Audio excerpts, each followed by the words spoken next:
Ketika Nusa Tenggara Timur digempur pasukan Marsose selama 6 bulan, aksi Hans Christoffel dan pasukan Marsose yang kejam terus berlanjut. Kali ini mereka ditugaskan untuk membersihkan Nusa Tenggara Timur.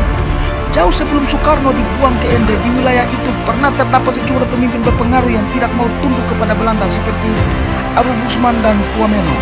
Selain mereka ada juga Marilonga, Baranuri, dan Rapoja. Baranuri sejak lama dianggap musuh oleh pemerintah kolonial. Ia bersekutu dengan Marilonga.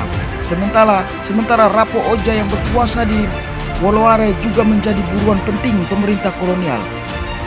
Untuk membungkam orang-orang itu, petinggi KNIL menugaskan Kapten Hans Christoffel yang pada pertengahan 1907 berhasil menewaskan si Singamangaraja ke-12 di Tanah Batak. Christoffel bersama pasukan Marsosenya menuju Flores, Nusa Tenggara Timur lewat Surabaya. Christoffel dan pasukannya yang terlatih dan bersenjata modern itu bergerak cepat dalam menghadapi rakyat sivil yang bersenjata ala kadarnya. Setelah 2 minggu beroperasi, Christoffel mengistirahatkan pasukannya sebelum akhirnya terus bergerak ke pedalaman.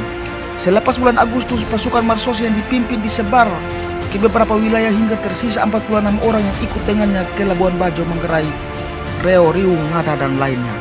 Untuk menambal kekurangan itu, atasan Christoffel berusaha mendapatkan pasukan tambahan dari pasukan KNIL biasa untuk membantu Marsose.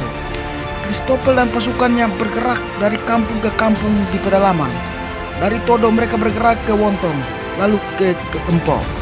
Di daerah ini mereka disebut sempat terjadi perang antar kampung sebelum Christoffel tiba. Perang antar kampung dan serangan Marsose menyebabkan sekitar 27 orang terbunuh, selusin bocah mati kelaparan, dan banyak bangunan rusak. Dari Kampo, pasukan Christoffel bergerak ke Labuan Bajo, sebuah kota kecil di sisi barat Flores. Di Labuan Bajo, rombongan Christoffel bertemu kapal milik pemerintah kolonial bernama Spitz. Maka 25 orang serdadu yang terluka diangkut ke ND untuk beristirahat. Selama itu, perbekalan pasukan pun diisi.